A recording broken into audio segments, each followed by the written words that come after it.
Bonjour, bonsoir à tous, j'espère que vous allez bien. Alors moi ça va par la grâce de Dieu, je bénis encore le Seigneur d'être là aujourd'hui. Oui, je suis vraiment reconnaissante à Dieu parce que ça n'a pas été facile. Ça n'a pas été facile et c'est dans ces temps-là qu'on reconnaît encore la main de Dieu, qu'on voit à quel point c'est lui qui fait toutes choses bonnes en son temps. Et je bénis le Seigneur de vous retrouver encore. Je bénis Dieu de ce qu'il a fait que je sois bien entourée, parce que c'est grâce à ces personnes-là aussi qui sont autour de moi que ces vidéos sont possibles. Alors je bénis le Seigneur pour toutes ces personnes. J'espère que vous allez bien. Alors c'est Joseph Naomi, bienvenue sur ma chaîne.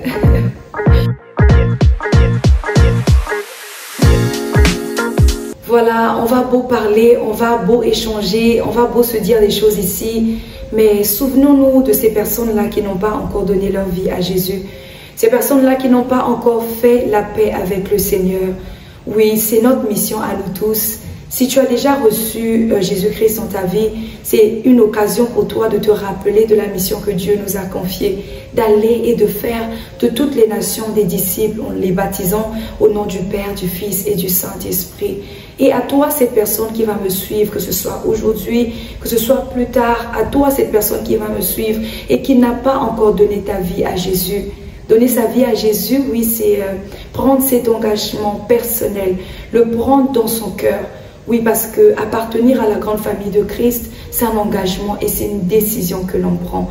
Si tu ne l'as pas encore fait, que tu n'as pas encore fait la paix avec Dieu, vraiment, je t'invite à faire cette prière avec moi. Seigneur, je décide de te donner ma vie aujourd'hui. Je décide d'abandonner ma vie passée. Je décide d'abandonner mon ancienne vie pour te suivre, marcher avec toi. Oui, sois mon sauveur et sois mon Seigneur. Je décide désormais de marcher avec toi. Oui, si tu l'as fait et si tu l'as fait sincèrement au plus profond de toi, il viendra dans ton cœur. Il te donnera le salut. Oui, parce qu'il a dit dans sa parole que à tous ceux qui l'ont reçu et à ceux qui croient en son nom, il a donné le pouvoir de devenir enfant de Dieu. Si tu l'as fait sincèrement dans ton cœur, tu fais alors partie de la grande famille des enfants de Dieu. Bienvenue! Alors si c'est fait, avec nos frères et sœurs, nous allons ensemble aborder le sujet d'aujourd'hui. Alors installe-toi bien, c'est parti juste après ceci.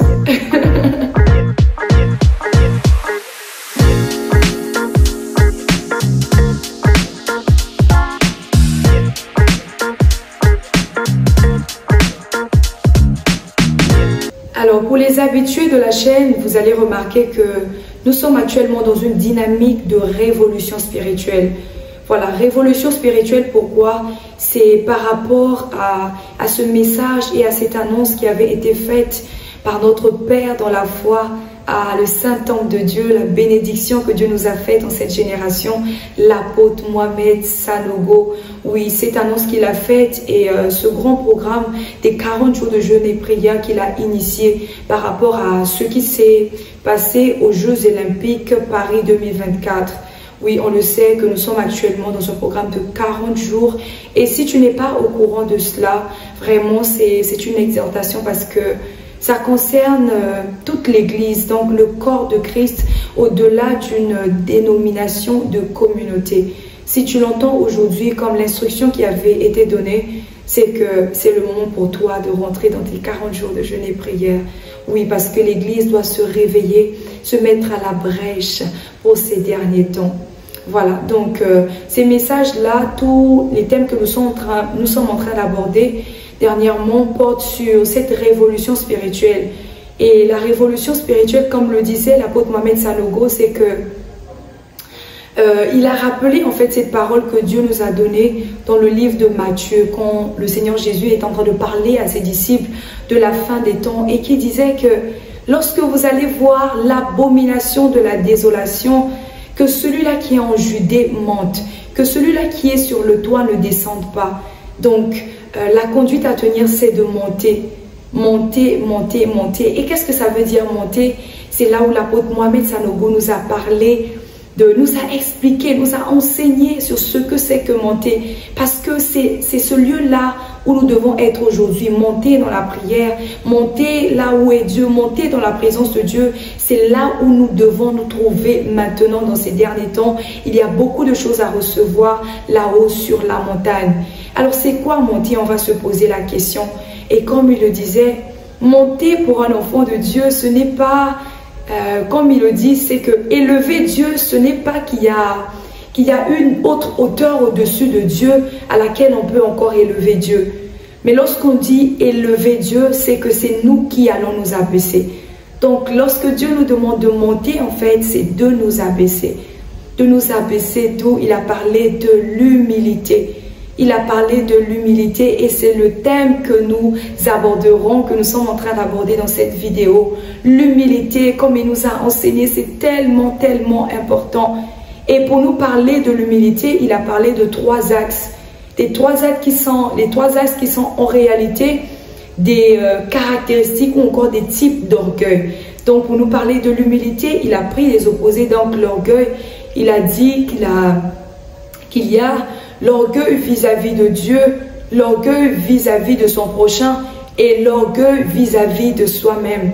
Et dans cette vidéo, nous allons nous attarder sur l'orgueil vis-à-vis de Dieu. Voilà, l'orgueil vis-à-vis de Dieu, c'est vraiment un sentiment qui nous empêche vraiment de pouvoir avancer avec le Seigneur. Alors, je vais donner ce qu'il a donné comme point. Ce n'est pas exhaustif, mais c'est des points qui sont pratiques, qui peuvent nous montrer de façon pratique, en fait, où est-ce que nous sommes orgueilleux et comment est-ce que, c'est tellement subtil, mais comment est-ce que nous sommes ces personnes-là des fois qui manifestent de l'orgueil vis-à-vis de notre Père, vis-à-vis de notre Dieu. Alors, voilà, le premier point donc que nous allons citer. Le premier point que nous allons citer, c'est que l'orgueil, c'est vraiment un sentiment qui pousse à ne pas compter sur Dieu. C'est vraiment ce sentiment-là qui nous pousse à ne pas compter sur Dieu. Lorsqu'on se croit se suffire à soi-même et qu'on se dit que j'ai pas besoin de Dieu. Et un des exemples qu'il a donné par rapport à ce point, c'est qu'il nous a dit, c'est que des fois l'homme arrive à un point où il va se lever le matin, il va aller faire ses choses sans pourtant prier, sans pourtant compter sur Dieu, sans pourtant invoquer le Seigneur. Pourquoi? Parce qu'on peut arriver à un niveau où on se dit que je prie le matin ou que je ne prie pas, tout va bien. Que je prie ou que je ne prie pas, j'ai eu mon examen. Que je prie ou que je ne prie pas, mes affaires marchent bien. C'est un type d'orgueil devant le Seigneur.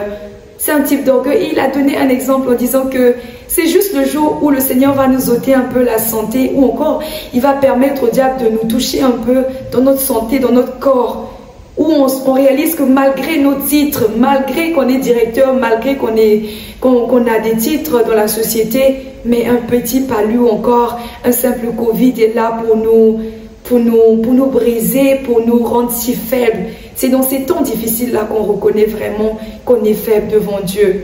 Oui, donc ça c'est un signe de l'orgueil vis-à-vis de Dieu. Le fait de ne pas invoquer Dieu aussi lorsqu'on commence des projets, lorsqu'on se lance dans des choses, mais qu'on se dit que c'est pas la peine d'inviter Dieu. Et il disait que c'est une caractéristique particulièrement des païens, donc des personnes là qui n'ont pas encore donné leur vie à Jésus. Vraiment, des personnes qui se croient en fait, genre tout permis, qui croient avec leur force pouvoir accomplir toutes choses. Mais il n'en est pas vraiment question. Dieu est la source, comme je le disais, je pense au début de la vidéo. C'est de lui, par lui et pour lui que sont toutes choses et dans tous les siècles. Voilà, donc une autre caractéristique, c'est ces personnes-là qui aiment discuter avec Dieu, même de sa parole. Ces personnes qui se croient tellement intelligentes, qui, lorsqu'ils viennent dans la présence de Dieu, même quand Dieu lui dit, voilà, la parole, ils sont là à discuter. Seigneur, d'accord, on va prendre la parole pour pouvoir analyser et tout. Qu'est-ce que tu en dis vraiment? C'est quoi les Écritures? Ces personnes-là qui peinent à obéir au Seigneur. Ces personnes-là qui décident par eux-mêmes de désobéir à Dieu. Ça, c'est vraiment une forme d'orgueil qui nous éloigne de tellement de grâce, de tellement de bénédictions. Et pour ne pas m'attarder là-dessus, je vais parler de cet autre point-là où il dit que cette forme d'orgueil envers Dieu, c'est aussi croire en la méthode plutôt qu'en Dieu. Oui, ces personnes-là qui croient en la méthode plutôt qu'en Dieu. Or, la Bible nous dit, le pasteur nous a rappelé ce verset-là dans Deutéronome 8, le verset 17 qui dit « Garde-toi de dire en ton cœur, ma force et la puissance de ma main m'ont acquis ces richesses. Souviens-toi de l'Éternel ton Dieu, car c'est lui qui te donnera de la force pour les acquérir, afin de confirmer comme il le fait aujourd'hui son alliance qu'il a jurée à tes pères. » Oui, ces gens-là qui croient en la méthode plus qu'en Dieu, mais on oublie que c'est Dieu qui est à l'origine de la méthode. La méthode avec laquelle tu fais ton travail, la méthode avec laquelle tu mènes ta vie, peut-être, la méthode avec laquelle tu fais ce que tu fais. Mais c'est Dieu qui t'a permis même d'avoir l'intelligence et la sagesse pour faire ce que tu fais. Peu importe le domaine, reconnais, garde-toi de te dire que c'est à cause de ta force, que c'est à cause de ton intelligence que tu as acquis ces choses. Mais c'est grâce à Dieu que tu as pu avoir tout ce que tu as aujourd'hui. Alors, qu'est-ce que Dieu dit vraiment de cette attitude-là? Vu que nous devons être sur la montagne, nous devons monter, nous devons être là-haut, dans l'attitude où vraiment Dieu nous attend, parce qu'il y a tellement de grâce et tellement de choses, beaucoup d'abondance vraiment que le Seigneur a réservé pour nous pour ces derniers temps, que nous devons vraiment être dans cette position-là. Qu'est-ce que Dieu pense vraiment de cette attitude? Alors, c'est là où le pasteur nous a rappelé encore ce passage dans Jacques 4, le verset 6 qui dit que Dieu résiste aux orgueilleux et il fait grâce aux humbles. Oui, il résiste aux orgueilleux et comme il nous l'a encore dit, résister ce n'est pas refuser quelque chose aux orgueilleux. Ça veut dire que les orgueilleux peuvent aussi acquérir des choses, mais avec résistance. Veux-tu vraiment recevoir les grâces et les bénédictions du Seigneur avec résistance? Je pense que non. Mais la manière avec laquelle on rend fluide, il a parlé de la promptitude. Dieu, comme il dit, il fait grâce aux hommes. Donc, il agit avec promptitude. Il donne facilement à ceux qui sont humbles. Mais à ceux-là qui sont orgueilleux, il résiste. Il peut te donner, mais il y a de la résistance. Il a encore cité, l'apôtre a encore cité l'exemple, il a donné l'exemple de ce pneu-là qui résiste en fait à la route. Et la fluidité, le roulement ne sera pas facile lorsque le pneu résiste en fait à la route ou à la chaussée. La meilleure façon de pouvoir faciliter ce roulement, ou j'ai envie de dire la conduite, c'est vraiment doter la résistance. Doter la résistance. Et comment Dieu nous bénit, comment Dieu nous comble, comment Dieu agit promptement dans la vie de quelqu'un, c'est lorsqu'on note la résistance. Et on note la résistance en décidant d'être humble. En décidant d'être humble, oui, parce que Dieu fait grâce aux humbles. Vraiment, j'espère que ces paroles te fortifient. J'espère que ces paroles t'encouragent encore à chercher l'humilité, à chercher encore à t'abaisser, oui, parce que Dieu nous a montré lui-même d'abord qu'il est humble. Il a laissé toute sa gloire pour se rabaisser à notre niveau, pour nous montrer l'exemple qu'on doit être humble. Qu'on doit être humble, oui, parce que dans le royaume de Dieu, et comme le disait le pasteur, c'est que Dieu n'élève pas ces personnes-là qui sont intelligentes. Et c'est un principe aussi dans le monde, il le disait, c'est que même le diable n'élève pas les personnes qui ne s'abaissent pas devant lui. Il élève des personnes qui s'abaissent devant lui. On peut voir des hommes élevés en dignité, mais qui font des choses qui sont assez ignobles, qui font des choses qui sont d'une telle bassesse, comme aller danser en pleine nuit devant des fétiches. Oui, c'est une bassesse pour l'homme, mais le diable élève ces personnes-là. Et le pasteur nous disait que nous, on ne doit pas s'abaisser, on ne doit pas faire ce genre de choses pour le diable, mais on doit s'abaisser. Le mot qu'il a utilisé, c'est picto. On doit picto Dieu. On doit s'abaisser, s'incliner devant lui, lui donner de la révérence, parce qu'il est notre Dieu et qu'en réalité, on n'est rien sans lui. Oui, mais on n'est absolument rien sans lui. Si on nous ôte Dieu, on n'est rien. C'est de lui, par lui et pour lui que sont toutes choses. Vraiment, j'espère que ces paroles, je ne veux pas vraiment être longue, mais j'espère que ces paroles t'auront mis vraiment la puce à l'oreille, que l'attitude dans laquelle Dieu nous attend, c'est une attitude d'humilité. D'humilité d'abord envers lui, d'humilité envers le prochain et d'humilité envers soi-même. Que Dieu te bénisse.